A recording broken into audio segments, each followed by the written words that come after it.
त्यांच्या संस्थांना धरणाचं पाणी दिलं ते 39 लाख लिटर आणि ते मला अगदी महत्वाचा प्रश्न विचारला.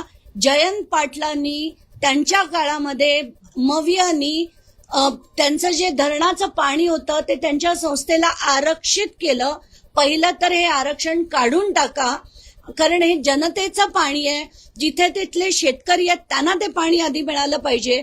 आणि जयंत पाटलांचं सुद्धा नाव याच्यात अनेकदा येताना दिसतंय, याची सुद्धा सखोल चौकशी झाली पाहिजे.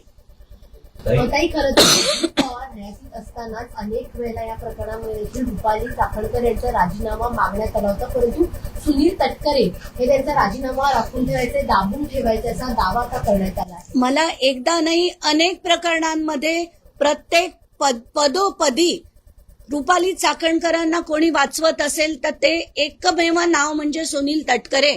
त्यांना पदोपदी वाचवणं, त्यांना पाठीशी घालणं, त्यांच्यावर काही न येऊ देणं, ते त्यांना कोणी काही बोललं की चिडाचिडी करणं, हे एकदा नाही असंख्य वेळा आपण बघतोय.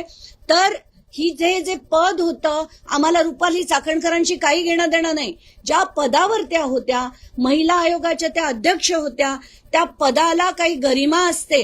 ती गरिमा लक्षात ठेवून त्यांना वागणं अपेक्षित असतं. जर त्या कोणाचे पाय धुताना, आपल्या पदराने पाय पुसताना ही सगळी जेव्हा चित्र बघतो, संताप होतो. महिला आयोगाच्या अध्यक्षांनी त्यांच्या पदाचा तरी गरिमा ठेवला पाहिजे. आणि आताच्या घटनेला जे असंख्य व्हिडिओ, माझं तर काल सगळ्यात जास्त संताप पांडुरंगाशी त्यांची तुलना केली म्हणून झालं होता.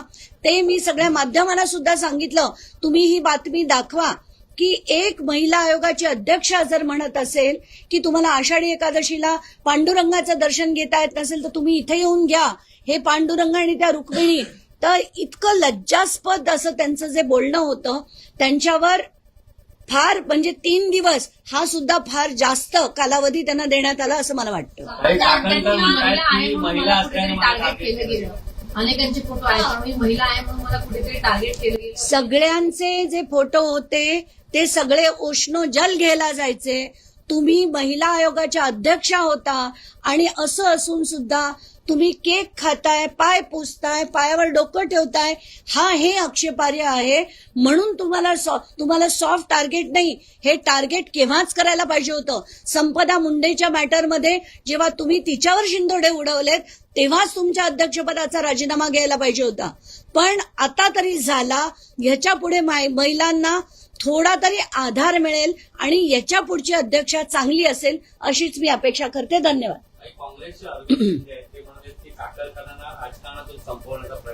नाही, मला त्याच्यावर काहीच बोलायचं नाही. राजकारणात मला पडायचंच नाही. आताच्या घटनेला मी देखील ऐकलंय, पण जोपर्यंत आपल्याकडे काही ठोस पुरावा नाही किंवा नाही तोपर्यंत बोलणं चुकीचं प्रेमिकाने सर्वात आधी खरं त्यांची बातमी दिली होती, त्या पत्रकाराला कुठेतरी लक्ष केलं जात असल्याचं आज कळतंय का याबाबतची माहिती नाही. याच्यात तर मुख्यमंत्र्यांनी ताबडतोब कारवाई करून त्यांना सुरक्षा दिली पाहिजे आणि त्यांच्या याची जबाबदारी ही आता होम डिपार्टमेंटची आहे. आलतू फालतू लोकांना जेवढे 10 बाउन्सर्स आणि 10 त्यांच्या मागे पोलीस असतात ते काढून द्या आणि अशा लढणाऱ्या लोकांसाठी कोणीतरी तुम्ही बॉडीगार्ड द्या, अशीच विनंती मी त्यांना करेन. मला असं वाटतं का सुषमा अंधारे असं म्हणतात की त्यांनाही सह आरोपी करून द्या चाकणकरांना, तर ते झालं पाहिजे. त्यांनी जी प्रकरणं दाबली, कारण तिथे पीडित महिला होत्या, त्या पीडित महिलांची प्रकरणं दाबली आणि त्या विकास दिवटेची जी सुइसाइड केस होती ती बंद केली. खरतांविरुद्ध त्या अनेक जणांना वेळी अवेळी फोन करायच्या, या सगळ्या गोष्टींची चौकशी झाली पाहिजे.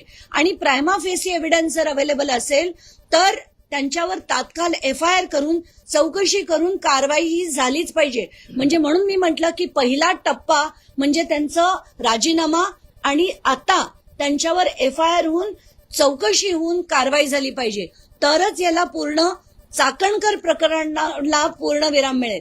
नाहीतर खरात प्रकरण चालू राहील आणि चाकणकर त्यातनं निसटून बाहेर पडतील, तसं चालू देणार नाही. महाराष्ट्रातील ताज्या बातम्यांसाठी बघत रहा टाइम्स टुडे 18 सोबतच शेअर करा, सबस्क्राईब करा आणि बेल आयकॉन प्रेस करा.